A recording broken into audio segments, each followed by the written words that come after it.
আমরা বেতুয়া লঞ্চঘাট, আরও কয়েকটি লঞ্চঘাট দেখেছি, এইটা দেখছি। এরপরে আমরা কালীগঞ্জ যেটি লঞ্চঘাট আছে, প্রত্যেকটি লঞ্চঘাটই আমরা দেখার চেষ্টা করছি।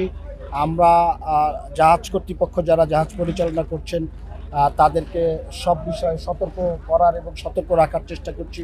বিএডব্লিউটি এর অফিসাররা আছেন, জেলা প্রশাসনের অফিসাররা আছেন, পুলিশ সুপার সাহেব আছেন, অন্যান্য যারা আছেন সবাই আছেন।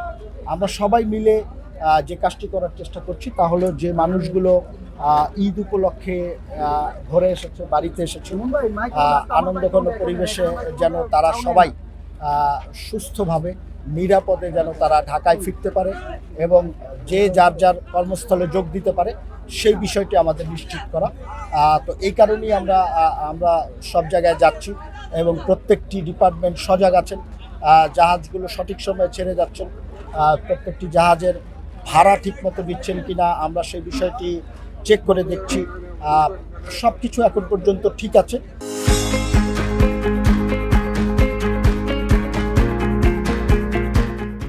আমরা চাই ফিরতি পথের যাত্রাটা নিরাপদ হোক, স্বাচ্ছন্দ্যময় হোক এবং আনন্দময় হোক। তো এই কাজটি আমরা করার চেষ্টা করছি। আর আপনারা জানেন যে আমরা আসলে রোজার সময় দায়িত্ব নিয়েছি। তো আমাদের প্রধান লক্ষ্যই ছিল যে একটি বছরের বড় একটি বিষয় থাকে নৌ পরিবহন মন্ত্রণালয়ে, যে ঈদের সময় এই লক্ষ লক্ষ মানুষকে বাড়িতে নিয়ে আসা এবং ঢাকায় নিয়ে যাওয়া, সেই কাজটির দিকে আমরা সর্বোচ্চ মনোযোগ দিয়েছি। অন্য যে বিষয়গুলো আছে সেই বিষয়গুলো ঈদ শেষ হয়েছে, আজকে থেকে অফিস শুরু হয়েছে, হয়তো আগামী সপ্তাহ থেকে আমরা সেই বিষয়গুলো নিয়ে আমরা কাজ শুরু করব।